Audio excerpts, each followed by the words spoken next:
Hi everyone, how are you guys. और कैसी चल रही है तुम लोगों की प्रिपरेशन WBJ एग्ज़ाम के लिए। जैसा कि तुम लोग सबको ही जानते हो, अब तो बहुत कम टाइम बचा है, 2 महीने से भी एक्चुअली कम टाइम ही बचा है तुम लोगों के पास प्रिपेयर करने के लिए।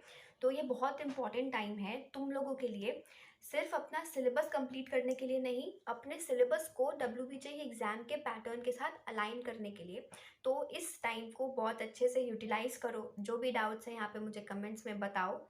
और आज के वीडियो में हम लोग डिस्कस करने वाले हैं कि लास्ट के 2 महीने में या फिर जितना भी टाइम अभी तुम्हारे पास बचा है, तुम जब भी ये वीडियो देख रहे हो उस टाइम पे क्या सबसे ज़्यादा इम्पोर्टेंट है WBJ एग्ज़ाम के लिए, ताकि तुम अपने स्कोर को मैक्सिमाइज कर सकते हो। बट उससे पहले अगर तुम लोग WBJ एग्ज़ाम के लिए कोई टेस्ट सीरीज़ परचेज करना चाहते हो और तुम्हें समझ नहीं आ रहा है कि तुम्हें कौन सी टेस्ट सीरीज़ लेनी चाहिए या फिर कौन सा ट्रस्टेड जगह है जहाँ से तुम्हें अपनी टेस्ट सीरीज़ को परचेज करना चाहिए, कोई फ्रॉड ना निकल जाए या फिर किसी की जो टेस्ट सीरीज़ की क्वालिटी है वो ख़राब ना हो जाए, तो मेरा रिकमेंडेशन तुम लोग सबको यही रहेगा कि तुम WBJ के लिए मैथॉनगो की टेस्ट सीरीज़ प्रेफर करो। ऐसे तो मैथॉनगो की सारी टेस्ट सीरीज़, सारे कोर्सेज बहुत अच्छे हैं, बट इस पॉइंट पे तुम्हें बहुत ज़्यादा ज़रूरत है कि तुम एक अच्छी टेस्ट सीरीज़ पे रिलाई कर सको, उसके क्वेश्चंस को सॉल्व कर सको।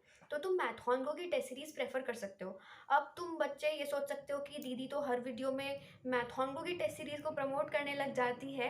तो मेरा सिर्फ एक ही रीज़न है मैथॉनगो की टेस्ट सीरीज़ को प्रमोट करने का। तुम लोगों ने देखा होगा मैं ज़्यादा प्रमोशनल वीडियोस तो नहीं ही डालती हूँ, ठीक है। बट मैथॉनगो की टेस्ट सीरीज़ को प्रमोट करने का सिर्फ एक ही रीज़न है कि मैंने अपनी प्रिपरेशन के टाइम पे उनकी टेस्ट सीरीज़ को परचेज़ किया था।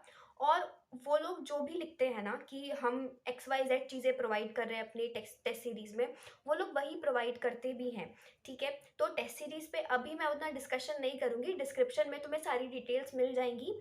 और वीडियो के एंड में भी तुम्हें मैं बहुत अच्छी चीज़ें बताने वाली हूँ जो मेरे साथ हुआ था जब मैं टेस्ट सीरीज़ परचेज़ की थी, जिससे कि तुम्हें एक रीज़न मिलेगा कि तुम्हें वो टेस्ट सीरीज़ क्यों परचेज़ करनी चाहिए।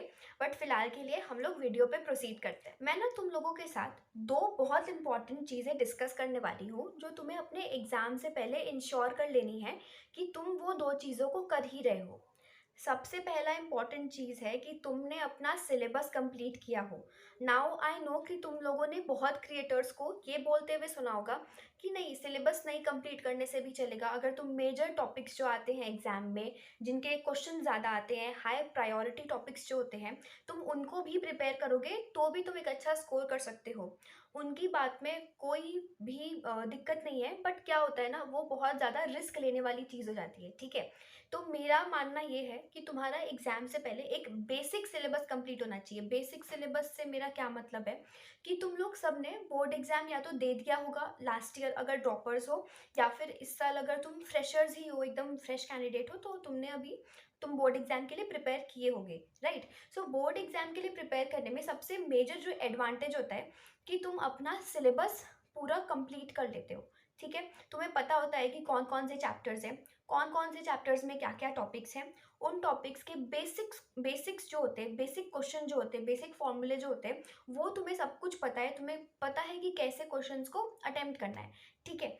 तो अब क्यों इंपॉर्टेंट है कि तुम्हारा सिलेबस कंप्लीट होना चाहिए। पहला, कि अगर तुम्हारा सिलेबस कंप्लीट है, तुम्हें बेसिक पता है, तो तुम उसके ऊपर ऐड ऑन कर सकते हो और कॉन्सेप्ट्स को समझ सकते हो, टफ क्वेश्चंस सॉल्व कर सकते हो। और सबसे मेजर एडवांटेज होता है सिलेबस कंप्लीट करने का कि WBJ एग्जाम्स में स्पेशली, क्योंकि यहाँ पे ना ज़्यादा हार्ड क्वेश्चंस नहीं आते हैं, कुछ क्वेश्चंस इजी आते हैं या फिर मीडियम लेवल के क्वेश्चंस आते हैं। मैथ्स में क्या होता है ना कि मीडियम टू टफ क्वेश्चंस आते हैं और कुछ क्वेश्चंस इजी होते हैं। बट जो इजी क्वेश्चंस होते हैं ना, उसमें सिर्फ फॉर्मूला ही तुम्हें याद रहना चाहिए या फिर एकदम बेसिक कॉन्सेप्ट जो होता है वो तुम्हें पता होना चाहिए। तो अगर तुम्हारा सिलेबस कंप्लीट है, तुम्हें बेसिक आता है, तो तुम्हारा इजी क्वेश्चन तो फॉर श्योर एग्जाम में सॉल्व हो ही जाएगा।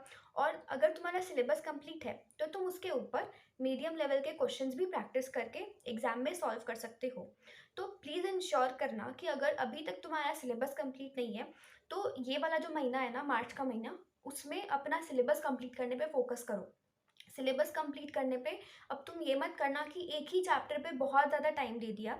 तुम बस ये करो कि एनसीईआरटीज़ को बहुत अच्छे से कर लो, ठीक है? या फिर जो भी तुम बुक फॉलो करते हो अपनी बेसिक बुक, उसको बहुत अच्छे से कर लो। Because as it is questions आ जाते हैं, स्पेशली ऑर्गेनिक केमिस्ट्री से, तो जो स्टैंडर्ड रिएक्शंस होती है ना, वो एज इट इज़ आ जाती है एग्जाम में। या फिर कुछ जो थ्योरी क्वेश्चंस होते हैं वो भी एज इट इज़ आ जाते हैं। तो बहुत एडवांटेज होता है कि तुम अपना सिलेबस कंप्लीट करो। तो आई होप कि तुम्हारे लिए फर्स्ट पॉइंट एकदम क्लियर होगा कि तुम्हें अपने लास्ट के 2 महीने में क्या करना है। अब सेकेंड इंपॉर्टेंट चीज़, जब तुमने अपना सिलेबस कंप्लीट कर लिया तो वो इनफ तो नहीं है। हाँ, वो फर्स्ट स्टेप होता है तुम्हारे एग्जाम की प्रिपरेशन के लिए। बट सिलेबस कंप्लीट करने के बाद अब तुम्हें क्वेश्चन प्रैक्टिस पे फोकस करना है। क्वेश्चन प्रैक्टिस करना इज़ वेरी इंपॉर्टेंट। अगर तुम क्वेश्चंस को नहीं प्रैक्टिस करोगे तो एग्जाम में फ्रीक आउट कर जाओगे कि शिट ये कैसे सॉल्व करना है, ठीक है? बोर्ड लेवल में क्या होता है ना, इजी क्वेश्चंस आते हैं तो हमें उतना रियलाइज नहीं होता है, या फिर बोर्ड एग्जाम्स में इतने न्यूमेरिकल्स भी नहीं आते हैं फिजिक्स में, ज़्यादा थियोरेटिकल क्वेश्चंस या कॉन्सेप्चुअल क्वेश्चंस आते हैं। तो हमें हैबिट नहीं है ना न्यूमेरिकल्स को सॉल्व करने की। इसीलिए क्वेश्चन प्रैक्टिस करना इज़ वेरी इंपॉर्टेंट अगर तुम कोई भी कॉम्पिटिटिव के लिए तैयारी कर रहे हो। और स्पेशली WBJ के लिए क्यों? क्योंकि इसमें बहुत सारे क्वेश्चंस आते हैं। मैथ्स में 75 क्वेश्चंस होते हैं और सिर्फ 2 घंटे ही मिलते हैं। जेई में जितने क्वेश्चंस आते हैं ना, उसके 3 गुना क्वेश्चंस आ रहे हैं WBJ एग्जाम में। तो तुम्हें समझना पड़ेगा। और इतने भी इजी क्वेश्चंस नहीं होते हैं, मीडियम लेवल के ही होते हैं। तो अगर तुम्हारी प्रैक्टिस नहीं होगी क्वेश्चंस पे, कमांड नहीं होगा कॉन्सेप्ट्स पे, तो तुम एग्जाम में भी उस स्पीड के साथ अटेम्प्ट नहीं कर पाओगे। हो सकता है कि तुम अटेम्प्ट कर दो लेकिन तुम्हारा स्पीड बहुत कम हो जाएगा, या फिर एग्जाम में स्ट्राइक ही नहीं करेगा कि कैसे हमें क्वेश्चन को सॉल्व करना है। करेक्ट? तो अभी बहुत इंपॉर्टेंट है कि तुम क्वेश्चंस की प्रैक्टिस करो। तुम्हें जो भी सोर्सेज मिलते हैं WBJ के लिए, वो फ्री के सोर्सेज हो सकते हैं, कोई बुक्स हो सकती हैं, सीनियर्स से मांग लो अगर भैया दीदी के पास है तो, या फिर कोई सेकेंड हैंड भी खरीद सकते हो। दोनों ही मतलब कोई प्रॉब्लम नहीं है। तुम्हें जो भी सोर्सेस मिले क्वेश्चन सॉल्व करने के, तुम अभी उस पर फोकस करो कि मैं कैसे अपने कॉन्सेप्ट को बहुत स्ट्रॉन्ग कर सकता हूँ, कि मेरे पास जो भी क्वेश्चन आए मेरे सामने, मैं उसका बिना सॉल्व किए एक प्रोसीजर बता सकता हूँ कि ऐसे ऐसे मेरा क्वेश्चन सॉल्व होगा, मतलब माइंड में मैं सॉल्व कर सकता हूँ। तो क्वेश्चन प्रैक्टिस पे फोकस करो, ठीक है? ये दो बहुत इंपॉर्टेंट चीज़ें हैं लास्ट के 2 महीने में करने के लिए। अगर तुम ये दोनों चीज़ें कर लेते हो ना, तो इंश्योर हो जाता है कि तुम एग्ज़ाम में अच्छा परफॉर्म करने वाले हो। नाउ अब इन दोनों के साथ सबसे ज़्यादा क्या इंपॉर्टेंट है, जैसे मैंने अभी थोड़ी देर पहले बोला भी इस वीडियो में, कि टेस्ट सीरीज़। तुम टेस्ट सीरीज़ ना कहीं से भी परचेज़ कर सकते हो। कोई ज़रूरी नहीं है कि मैं जो टेस्ट सीरीज़ रिकमेंड कर रही हूँ तुम वही परचेज़ करो। अपने मन मुताबिक ही परचेज़ करो। बट मैंने बोला कि मैथॉनको की टेस्ट सीरीज़ परचेज़ करो। मैं एक इंसिडेंट बताती हूँ तुम्हें क्या हुआ था मैथॉनको की टेस्ट सीरीज़ जब मैंने लिया था। अब इतने सारे बच्चे लेते हैं ना टेस्ट सीरीज़, तो उसमें तुम कैसे एक्सपेक्ट कर सकते हो कि तुम्हारा जो डाउट तुमने बोला है वही सॉल्व हो जाएगा। तो मैंने भी जस्ट एक डाउट उन लोगों को बोल दिया था, बट मैं एक्सपेक्टेशन नहीं रख रही थी कि वो सॉल्व हो जाएगा।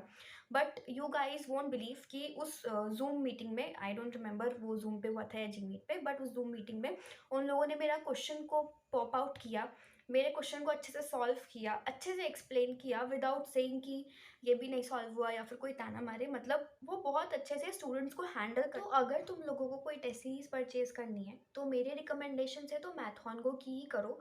बिकॉज जितनी भी मार्केट में अवेलेबल है ना, तुमको सबसे ज़्यादा रिलायबल मैथॉनगो की ही टेस्ट सीरीज़ मिलेगी। सबसे ज़्यादा जेन्युइन तुमको एक टेस्ट सीरीज़ मिलेगी मैथॉनगो की।